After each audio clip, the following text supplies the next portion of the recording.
जन्मतिथि के पावन अवसर पर, गणेश उत्सव के पावन अवसर पे हम और आप सभी भगवान श्री गणपति के चरणों में, श्री गणेश भगवान के पावन चरणों में बैठकर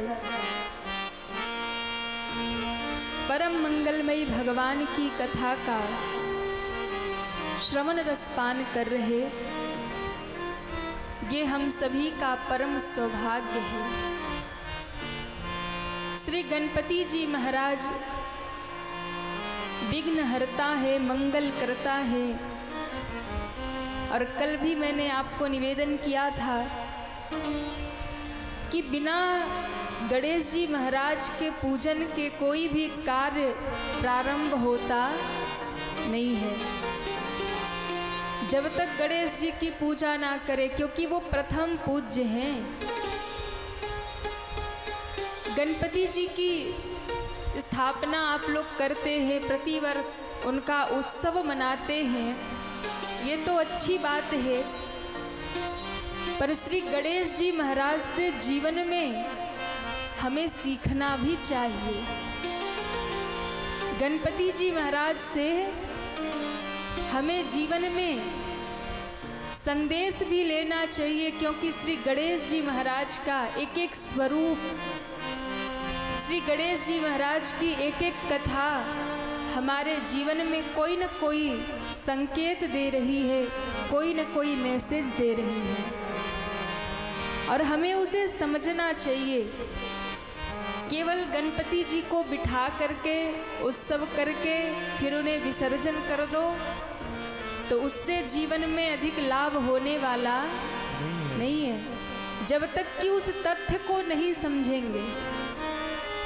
क्यों हम करें गणेश जी की पूजा, क्यों करते हैं गणपति जी की पूजा, क्यों गणपति जी प्रथम पूज्य हैं, क्यों गणेश जी के बिना कोई कार्य शुभारंभ में नहीं होता, क्यों उनका हाथी का मुख है। वैसे तो गणपति जी को परम सुंदर बताया गया, पर यदि आप दर्शन करो तो महाराज लंबी सूंड है, बड़ा पेट है, बड़े कान हैं, स्वरूप तो बड़ा अद्भुत है गणपति जी का, पर फिर भी वो परम कृपालु हैं, परम दयालु हैं। तो थोड़े थोड़े गणेश जी महाराज के स्वरूप का हम लोग नित्य ही दर्शन करते हुए कथा में प्रवेश करेंगे। अच्छा बताइए, गणेश जी महाराज की सवारी क्या है? क्या है सवारी? मूषक पर विराजमान होते हैं, चूहे पर सवार होते हैं गणपति जी महाराज। अच्छा बताइए, अब आपसे कोई प्रश्न कर दे कि महाराज गणपति जी तो इतने विशाल रूप में हैं, गजमुख हैं, हाथी का मुख ही है, और इतना विशाल स्वरूप, इतना विराट स्वरूप लेकर वो एक चूहे पर बैठते हैं, और चूहा कितना छोटा सा होता है। हाथी देखो तो कितना विशाल है, और चूहा देखिए तो कितना छोटा सा है। तो किसी ने कहा महाराज गणपति जी इतने विशाल हैं, और गणेश जी जब चूहे पे बैठेंगे तो बेचारा मर नहीं जाएगा। अब ये इतने विशाल है और चूहा बेचारा छोटा सा प्राणी। लेकिन विचार करने का बात ये है, विचार करने के योग्य बात ये है कि गणपति जी चूहे की ही सवारी क्यों लेते हैं। वैसे देखा जाए तो विशाल स्वरूप है, शेर की सवारी कर ले, किसी और जीव जंतु की सवारी कर ले, अथवा तो वो गजमुख हैं, विराट स्वरूप है, तो उनके लिए तो हाथी की सवारी सबसे अच्छी होती। लेकिन चुन भी लिया तो छोटा सा बेचारा चूहा, चूहे की सवारी करते हैं। अब आपसे कोई पूछे कि गणपति जी चूहे पे क्यों बैठते हैं, तो आप क्या बताओगे?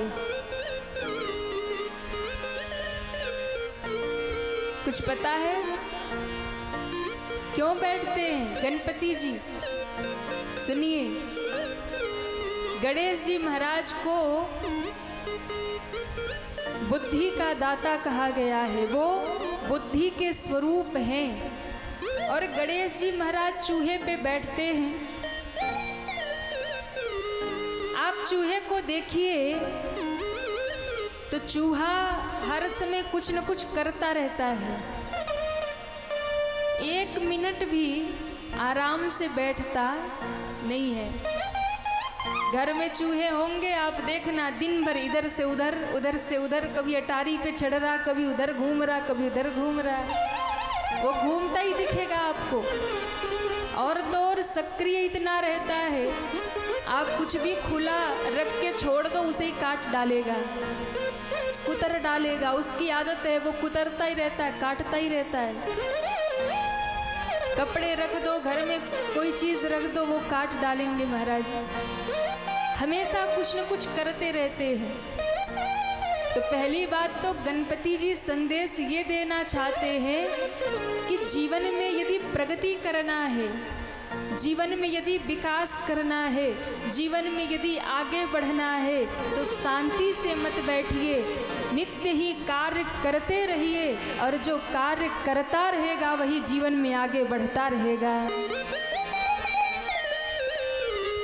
जो आलसी बन के बैठा रहेगा वो जीवन में कुछ कर सकता नहीं है। प्रगति तो वही करेगा, विकास जीवन में वो करेगा जो निरंतर लगा रहेगा, जो निरंतर कुछ न कुछ करता रहेगा। जो बैठ जाएगा वो कभी आगे बढ़ नहीं पाएगा। पहली बात तो ये है। दूसरी बात ये है कि गणेश जी हैं बुद्धि के प्रतीक और ये चूहा है तर्क का प्रतीक। यानी हमारे बुद्धि में जो तर्क चलते रहते हैं ना, ये कैसे, वो कैसे, वो कैसे, तो ये तर्क जो है ये तभी शांत होगा जब इस तर्क पर बुद्धि की सवारी हो जाएगी। यानी गणपति जी हैं बुद्धि के प्रतीक और चूहा है तर्क का प्रतीक। इसलिए बुद्धि ही है जो तर्क की सवारी करता है और वो जगत में पूज्य हो जाता है। ये बुद्धि है जो तर्क की सवारी करता है। और दूसरी बात, तर्क भी कई तरीके का होता है। तो कितने प्रकार का? बोले एक होता है तर्क, एक होता है वितर्क और एक होता है कुतर्क। आप लोगों को बात समझ में आ रही है? आ रही है? हाँ या ना? अरे कुछ तो बोलिए। एक होता है तर्क, एक होता है वितर्क और एक होता है कुतर्क। तो जीवन में तर्क तो होना चाहिए। अब जैसे तर्क क्या है? भगवान होते हैं कि नहीं होते? भगवान होते हैं तो दिखते क्यों नहीं? ये सब तर्क है और जीवन में तर्क होना भी चाहिए। बिना तर्क के तो जीवन बेकार है। तर्क करोगे तभी बुद्धि का विकास होगा कि ये कैसे, ये कैसे। तो तर्क करना तो अच्छा है, वितर्क करना थोड़ा सा खराब है, पर कुतर्क करना सबसे ही खराब है। तर्क कर लो और थोड़ा बढ़ जाओ, वितर्क भी कर लो, पर कुतर्क कभी मत करो। पर कई लोग होते वो कुतर्की ही होते हैं। वो कब आपसे तर्क वितर्क करते करते कुतर्क करने लग जाएंगे, कोई भरोसा नहीं है। और कुतर्की व्यक्ति जब सामने आ जाए ना तो फिर बुद्धि से ही काम लेना चाहिए, फिर तो बुद्धि लगा के ही काम करना चाहिए। अब जैसे कोई पूछे कि महाराज भगवान है कि नहीं, तो हमने कहा भगवान है। अब ये हो गया तर्क। अब वितर्क क्या है? भगवान है तो दिखते क्यों नहीं?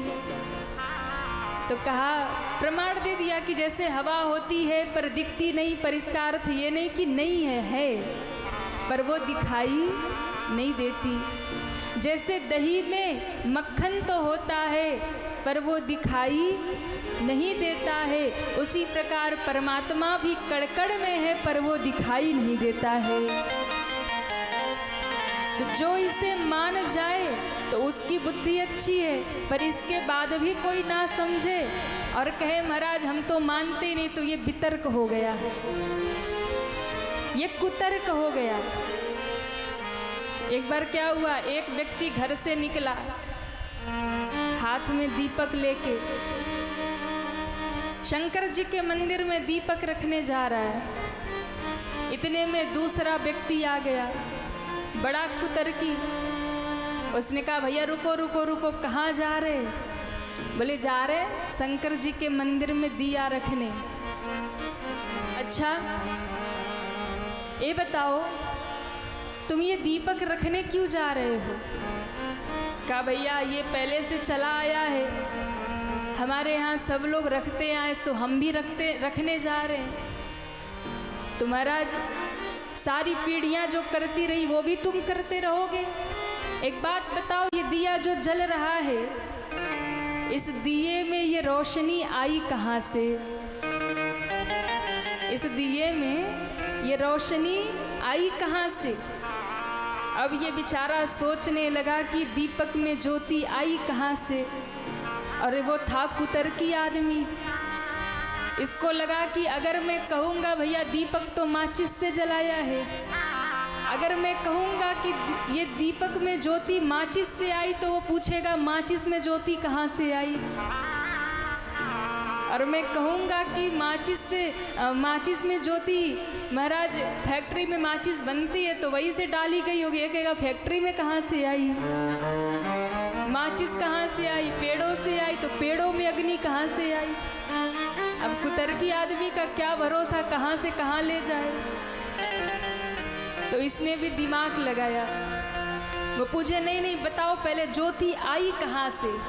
तो उसने फूंक मारी और बुझ गया दिया, और फूंक मार के दिया बुझा के कहता है बताओ ये ज्योति गई कहाँ?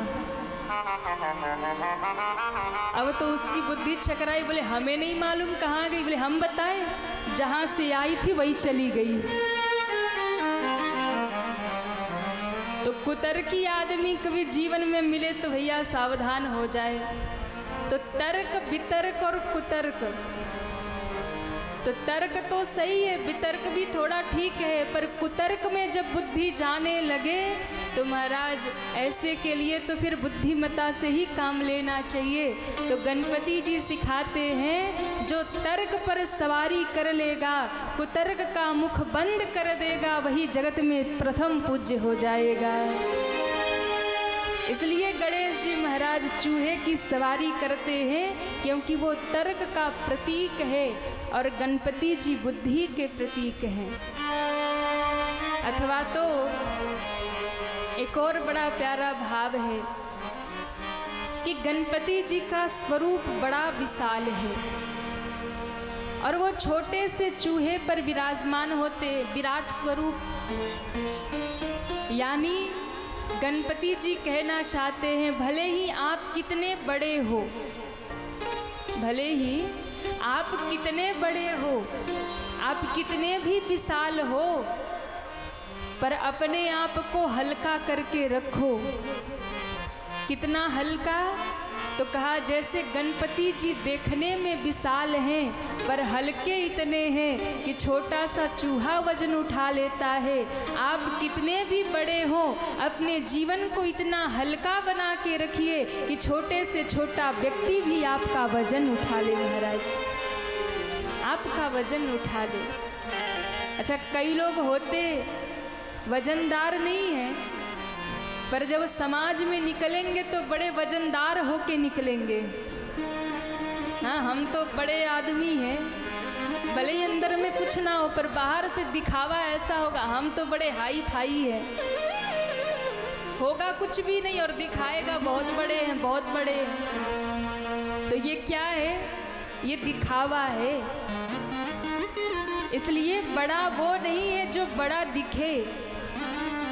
बड़प्पन तभी है कि भाई जब आप बड़े हैं तो बड़े होने का तात्पर्य ये है कि छोटे से छोटा व्यक्ति भी आपके पास पहुँचे तो उसे भी लगे कि भाई हम तो इनके बराबर के ही हैं, उसे ये ना लगे कि ये तो बहुत बड़े हैं। इसलिए गणपति जी कहना चाहते हैं, विशाल स्वरूप कितना भी हो, बड़ा कितना भी व्यक्ति हो, पर इतना हल्का हो कि छोटे व्यक्ति के बीच में भी जाए तो वो छोटे से छोटा व्यक्ति भी उसका भार उठा ले, इतना हल्का जीवन में होना चाहिए। यानी निराभिमानता जीवन में होनी चाहिए, अभिमान नहीं होना चाहिए, घमंड नहीं होना चाहिए। पर कई लोग भारी भरकम होके बैठे रहते, अपने धन के, अपने पद के घमंड में रहते हैं कि भाई हम तो इतने बड़े आदमी हैं। वो पद, वो धन किसी काम का नहीं है जिस पद और धन के अभिमान में आप घूमते रहते हैं। इसलिए गणपति जी जीवन में ये बहुत प्यारा संदेश देते हैं कि अपने जीवन को हल्का बना के रखिए। आप कितने भी भारी हो, पर अपने आप को हल्का बना कर रखिए कि कभी किसी छोटे व्यक्ति के बीच में बैठना हो तो आपको शर्म ना आए कि हम तो इतने बड़े आदमी यहाँ कैसे बैठ जाए। कई बार होता है ना, कथा में भी लोग पहुँचते हैं तो आयोजक मंडल को फ़ोन करेंगे, भैया देखो हम तभी आएंगे जब स्पेशल सोफ़ा लगवाओगे, स्पेशल व्यवस्था करोगे, 4 आदमी खड़े होकर स्वागत करेंगे, आइए आइए। व्यासपीठ से 4 बार नाम बुलवाओगे, स्वागत करवाओगे, तभी आएंगे। और जहाँ ये भाव आ गया कि महाराज कथा में जाएं तो स्पेशल हमारे लिए व्यवस्था हो, तो फिर वो अभिमान फिर जो भगवान के दरबार में झुकने ना दे वो किसी काम का नहीं है महाराज। इसलिए गणपति जी कहते हैं स्वरूप विशाल हो पर महाराज बहुत हल्का होना चाहिए। गणपति जी का उदर, उनका पेट देखिए तो कितना बड़ा पेट है। गणेश जी कहना चाहते हैं कि अपना पेट बड़ा रखिए। पेट बड़ा रखने का अर्थ क्या है कि मैं महाराज खूब सारा घी खा खा के पेट बढ़ा ले। पेट बड़ा रखने का अर्थ ये है कि बातों को पचा जाइए। हम लोग क्या करते, बातों को पचा नहीं पाते हैं। हाँ, यहाँ वहाँ घूमते रहेंगे, इनकी बात उनसे कहेंगे, उनकी बात उनसे कहेंगे, मंथरा बने घूमते हैं। इधर का उधर लगा दिया, उधर का उधर लगा दिया, सास को बहू से भिड़ा दिया, बहू को सास से भिड़ा दिया, और वो झगड़ा शुरू हो तो बैठ के आनंद ले रहे, बहुत बढ़िया। बातों को पचा जाइए। कई बार समाज में, घर में, परिवार में कुछ ऐसी बातें हो जाती हैं कि यदि आप उसको बाहर निकालोगे तो विवाद बढ़ेगा, संबंध टूटेंगे, परिवार टूटेंगे। गणपति जी का बड़ा पेट यही संकेत देता है कि बातों को पचाना सीखिए। यदि घर में शांति चाहते हो, परिवार में शांति चाहते हो, कुछ बातों को सुन करके भी अनसुना कर देना चाहिए। कुछ बातों को जान करके भी अनजान बन जाइए। हाँ, जहाँ की सुनी और यदि उस बात से ऐसा तर्क निकल रहा कि यदि वो सामने जाएगा तो विवाद बढ़ेगा, उस बात को वही समाप्त कर देना चाहिए, यानी पचा जाना चाहिए। और ये बहुत प्यारा संदेश है। मुझे लगता है सबसे अधिक झगड़ा घर में इसीलिए होता है, किसी ने कान भर दिया, किसी ने कुछ सुना दिया और हम लड़ने पहुंच गए। हिम्मत कैसे हुई तुम्हारी, बोला कैसे तुमने ऐसा, और हो गया झगड़ा, हो गया विवाद। तो इसलिए गणपति जी कहते हैं बातों को पचा जाइए। और यदि आपने बातों को पचाना सीख लिया, बातों को समाप्त करना सीख लिया, आपके घर में झगड़े दंगे होने भी बंद हो जाएंगे। ऐसे गणेश जी महाराज की बहुत सारी, उनका एक एक स्वरूप हमें कुछ न कुछ सिखाता है, एक एक स्वरूप हमसे कुछ न कुछ कह रहा है। तो ऐसे गणेश जी महाराज के चरणों में बारंबार प्रणाम करते हुए हम लोग भगवान राम की मंगलमयी कथा का श्रवण करेंगे। बोलिए गणेश जी महाराज की जय हो। आइए एक छोटा सा भाव गा करके गणपति जी के चरणों में वंदन करके हम सभी आगे बढ़ेंगे। सभी भाव से गाएंगे। आनंद के दाता हो गजानंद, आनंद के दाता, आनंद के दाता हो गजानंद, आनंद के दाता, आनंद के दाता हो गजानंद, आनंद के दाता, आनंद के दाता हो गजानंद, आनंद के दाता, आनंद के दाता हो गजानंद, आनंद के दाता, आनंद के दाता हो जय हो। आनंद के दाता। जरा उठाइए दोनों हाथों को। श्री हरि हरि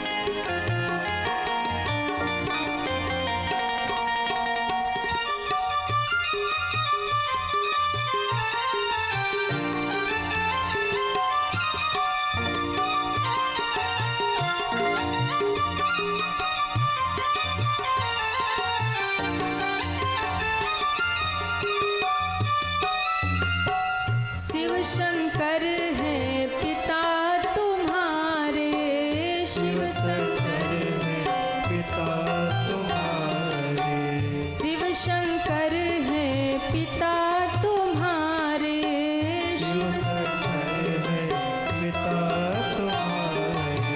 ऐसे नहीं, भजन सुनना है कि नहीं सुनना है?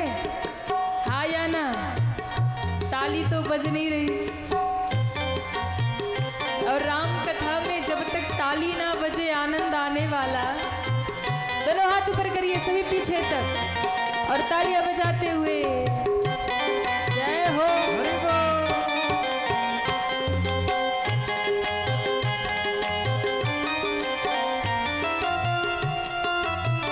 जय जय। शिव शंकर है पिता तुम्हारे, शिव शंकर, पिता तुम्हारे, शिव शंकर है पिता तुम्हारे, शिव शंकर है पिता तुम्हारे, पार्वती है माता गजानंद, आनंद के दाता, पार्वती है माता गजानंद, आनंद के दाता, आनंद के दाता हो गजानंद, आनंद के दाता, आनंद के दाता हो गजानंद, आनंद के दाता। सभी तालियां बजाते हुए जय हो। हरि हरि।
आनंद के दाता हो गजानंद, आनंद के।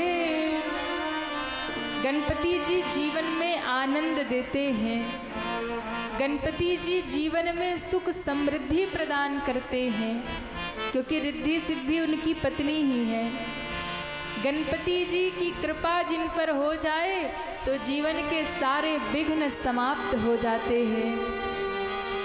इसलिए जरा भाव से मनाइए गणपति जी को। आनंद के दाता हो गजानंद, आनंद। ऐसे नहीं, इतने भाव से गाइए कि गणपति जी तक आवाज पहुंचे। गणेश जी को भी लगे भाई पकड़ी दयाल वाले बुला रहे हैं। दोनों हाथ ऊपर करिए सभी और तालियां बजाते हुए। आनंद के दाता हो गजानंद, आनंद के दाता